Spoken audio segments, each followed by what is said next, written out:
Hello everyone, कैसे हो आप सब लोग। तो जैसे कि आपको पता है कि हमने लूसेंट जीके की एक सीरीज शुरू की थी और उसी को कंटिन्यू करते हुए आज है हमारा लेक्चर नंबर 19।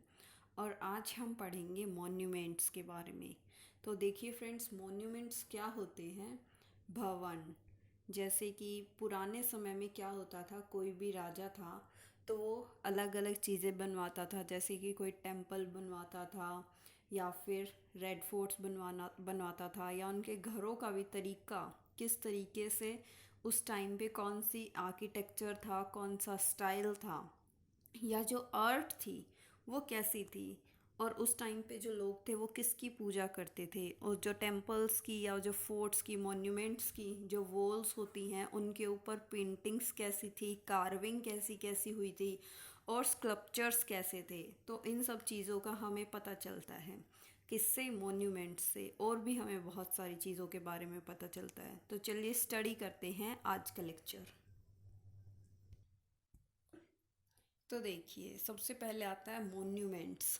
तो मॉन्यूमेंट्स क्या बताता है, आर्टिस्टिक वर्क बताता है कि उस टाइम पे कौन कौन सी कलाएं थी, लोग जो थे वो कितने क्रिएटिव थे, उनका आर्किटेक्चर किस तरीके था, स्कल्पचर कैसा था, और जो पेंटिंग्स, जैसे कि जो मॉन्यूमेंट्स वगैरह के ऊपर हम बहुत सारी पेंटिंग्स बना देते हैं ना, या फिर जो पुराने टाइम में हिस्ट्री में बनाई भी होंगी, तो उन सब चीज़ों को हम स्टडी करते हैं और उनसे हमें उस टाइम की कंडीशंस के बारे में पता चलता है कि उस टाइम पे क्या क्या चीज़ रही होगी। अब जो वो चीज़ देखेंगे वही तो पेंटिंग में बनाएंगे ना। तो इसी से हमें बहुत सारी नॉलेज मिलती है और हमें हिस्ट्री को बिल्ड करने में हेल्प मिलती है। तो सबसे पहले है कि जो स्टडी ऑफ मॉन्यूमेंट्स है उससे हमें क्या पता चलता है, उससे हमें पता चलता है कि डेवलपमेंट ऑफ आर्ट कितना हुआ था, जो कला थी वो कितनी विकसित हुई थी उस समय में। और क्या बताता है कि उस टाइम पे रिलीजियस और सोशल इकोनॉमिक कंडीशंस कैसी थी, या उस टाइम पे जो लोग थे वो किस चीज़ की पूजा करते थे, कैसा उनका उनका क्या धर्म था, किस टाइप के लोग डोमिनेट करते थे, या फिर जो राजा था वो वो क्या करता था, और भी सारी चीज़ों के बारे में हमें इससे पता चलता है। तो अगर मॉन्यूमेंट्स की बात करें तो वो दो कैटेगरीज में डिवाइडेड है, एक है इंडिजिनस मॉन्यूमेंट्स और एक है फॉरेन मॉन्यूमेंट्स। तो इंडिजिनस मॉन्यूमेंट्स तो वे हैं जो हमें इंडिया में मौजूद है और अगर हम उनकी स्टडी करें तो हमें पता चलता है। और हैं फॉरेन मॉन्यूमेंट्स, यानी कि जो दूसरी कंट्रीज़ में हैं लेकिन कहीं ना कहीं उनसे भी हमें बहुत ज़्यादा हेल्प मिलती है इंडिया की हिस्ट्री बिल्ड करने में। तो चलिए सबसे पहले स्टडी करते हैं इंडिजिनस मॉन्यूमेंट्स। तो एज़ यू ऑल नो कि अगर हम इंडिया की सबसे पुरानी सभ्यता की बात करें या फिर पूरे वर्ल्ड की जितनी भी पुरानी सभ्यताएं थी उनमें सबसे ज़्यादा नाम आता है एक तो हड़प्पा सभ्यता का, उसके बाद आता है जो मिस्र की मेसोपोटामियम सिविलाइजेशन थी उसका, और एक जो चाइना की ह्वांग हो सिविलाइजेशन थी उसका। तो ये तीनों जो सिविलाइजेशंस थी वे बहुत ज़्यादा पुरानी थी, एंशंट थी, और उनसे हमें बहुत कुछ पता चलता है। अगर इंडिया के कंटेक्स्ट में बात करें तो जो हड़प्पा और मोहनजोदारो की जो साइट्स थी उनका जब एक्सकेवेशंस हुआ तो हमें बहुत सारी चीज़ों के बारे में पता चला कि जो इंडस वैली सिविलाइजेशन के लोग थे वो कैसे थे। उनका जो था मतलब कि उनके इतना ज़्यादा क्रिएटिव थे कि वहाँ पे जो रोड्स थे वो किस तरीके से बनाए थे, उनके घर किस तरीके से बनाए हुए थे, जो पूरी की पूरी सिटी थी या जो कोई भी साइट थी वो उसको पहले ही डिज़ाइन किया जाता था और बाद में घर बनाते थे। तो और भी हमें उनके बारे में बहुत सारी चीज़ों का पता चलता है। नेक्स्ट है एक्सकेवेशंस ऑफ अतरंजी खेड़ा। ये जो साइट है इससे हमें पता चलता है कि जो गैंगटिक वैली ऑफ इंडिया में ये जो साइट है ना गंगा नदी के किनारे, तो उस टाइम पे आयरन का कितना यूज़ होता था। और ये भी इससे हमें पता चल जाता है कि जो यूज़ था आयरन का वो शुरू हो गया था कब, 1000 BC में ही शुरू हो गया था। नेक्स्ट की और जो हमें साउथ इंडिया की अगर हम साइट्स की बात करें तो उससे हमें इंफॉर्मेशन मिलती है कि जो इंडिया के ट्रेड रिलेशंस थे साउथ इंडिया के वो दूसरी कंट्रीज़ के साथ कैसे थे, रोम के साथ कैसे थे, या जो अदर सिविलाइजेशंस थी उनके साथ कैसे थे। और जो अर्लीस्ट टेम्पल था जो हमें इंडिया में मिला है वो है दशावतार टेम्पल। तो जो दशावतार टेम्पल था देवगढ़ में है, ये उत्तर प्रदेश में आज भी। तो ये गुप्ता पीरियड का था। इससे हमें पता चलता है कि ये जो टेम्पल है बिल्ड हुआ हुआ है ये नगारा स्टाइल का है। यानी कि ये जो स्टाइल्स हैं ये बहुत सारे थे, यानी कि जो टेम्पल है उसके किस तरीके से बिल्ड किया हुआ, उसकी छत कैसी थी, उसकी दीवारें कैसी थी, जो टेम्पल है वो एक था या फिर अलग अलग टेम्पल्स के अंदर छोटे छोटे जो रूम्स होते हैं उनमें अलग अलग गोड्स के होते हैं ना वो, या फिर उसके चारों तरफ पिलर्स थे या नहीं, ये सब स्टाइल होते हैं। जैसे कि नगर स्टाइल होता है, नगाड़ा स्टाइल होता है, द्रविड़ स्टाइल होता है। और ये तरीके होते हैं कि जो मॉन्यूमेंट्स हैं वो किस तरीके से बिल्ड किए गए हैं। तो अगर हम दशावतार टेम्पल की बात करें तो वो किसका था, नगाड़ा स्टाइल का। चलिए उसकी पिक्चर देखते हैं।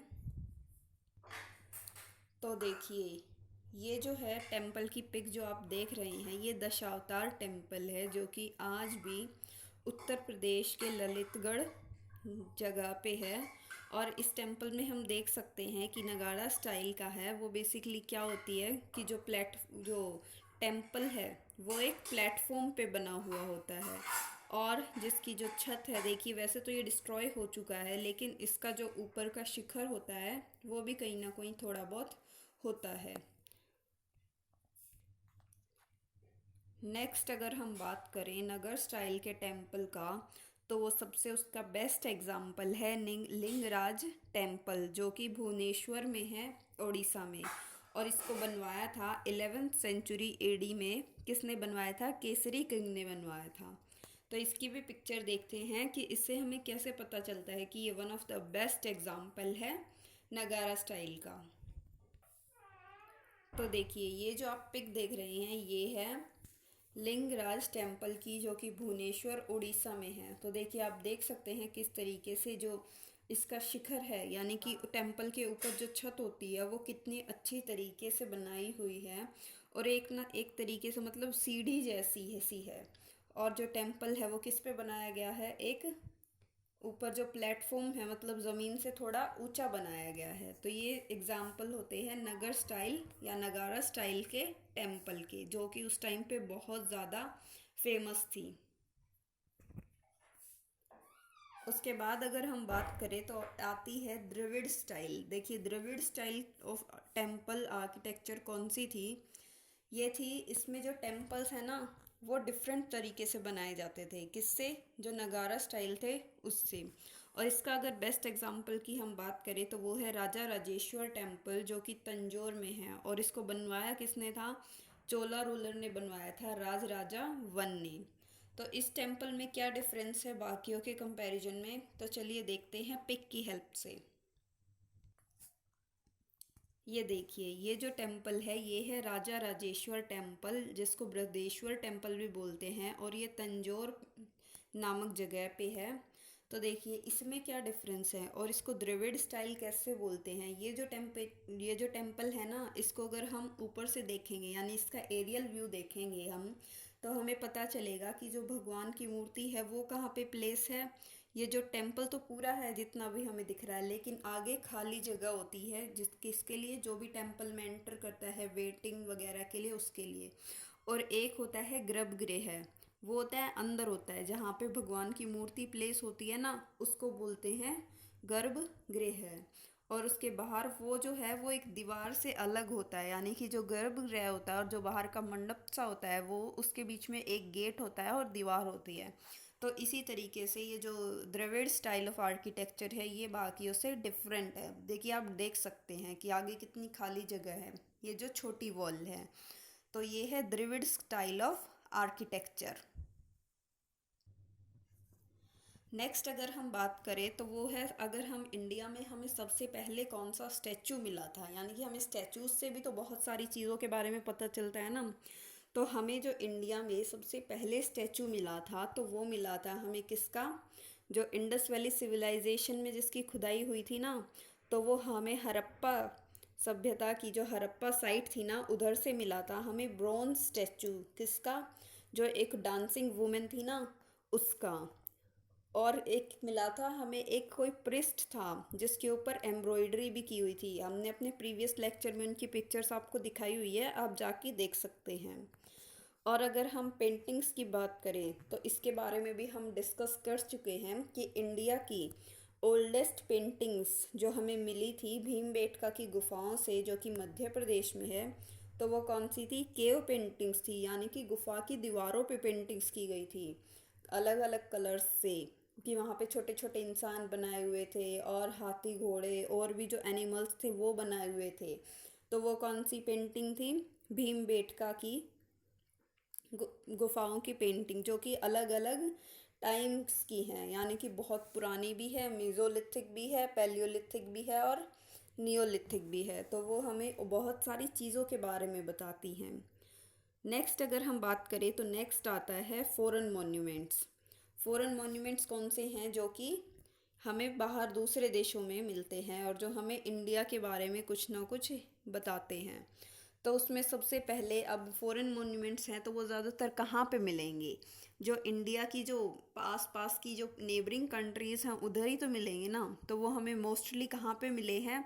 इंडोनेशिया में मिले हैं, सुमात्रा में मिले हैं, बाली में, बोर्नियो में, मलिया जो मलेशिया है वहाँ पे, कंबोडिया में। इस कंबोडिया का तो आपने सुना ही होगा कि जो इंडिया का या फिर जो पूरे वर्ल्ड का सबसे बड़ा जो टेम्पल है वो कहाँ पे है? कंबोडिया में, जो अंगोर वाट का टेम्पल है ना वो।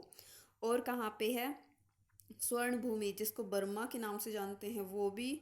और वियतनाम में भी हमें कुछ ऐसे मॉन्यूमेंट्स मिले हैं जो कि बहुत ही ज़्यादा इम्पोर्टेंट है और उनसे हमें कुछ ना कुछ मतलब जानकारी मिलती है, किसके रिगार्डिंग?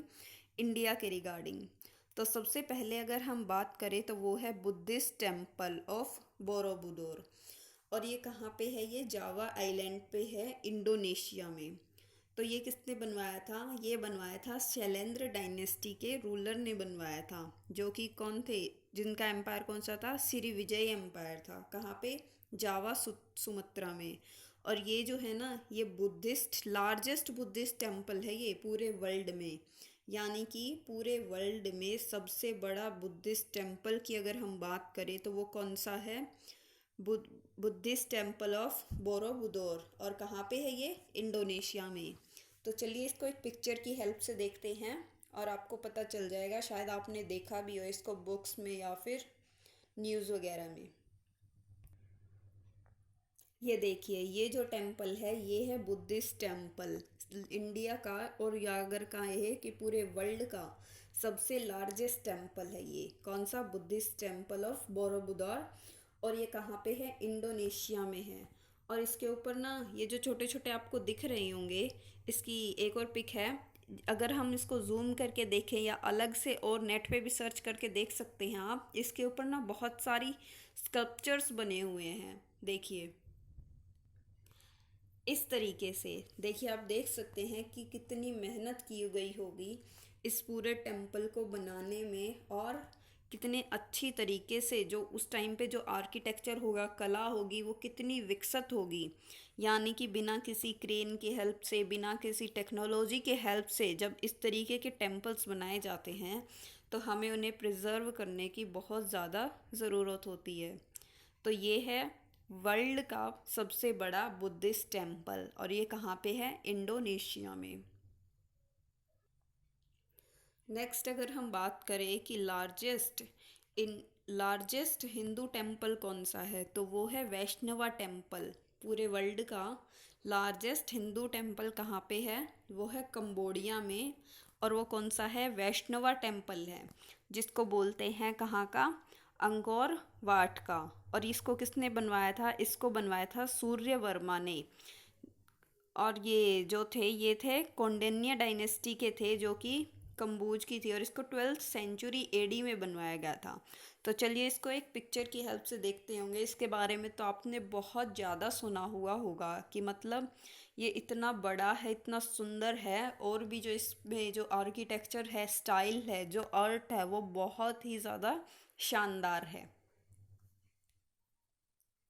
ये देखिए, ये जो टेम्पल है कंबोडिया का, अंगोर वाट का वैष्णवा टेम्पल, देखिए आप देख ही सकते हैं कि मतलब ये कितना बड़ा है और कितना जो इसका स्टाइल है, मतलब कितनी मेहनत लगी होगी इसको बनाने में, इसीलिए और कितना सुंदर भी है एकदम, मतलब नेचुरल पेड़ पौधों के बीच में, मतलब बहुत ही खूबसूरत। नेक्स्ट अगर हम बात करें तो वो नेक्स्ट अगर हम बात करें तो वो है आनंद पगोड़ा बुद्धिस्ट टेम्पल। कहाँ का? बर्मा का। ये जो कि बर्मा में प्रेजेंट है, जिसको आजकल म्यांमार कहते हैं।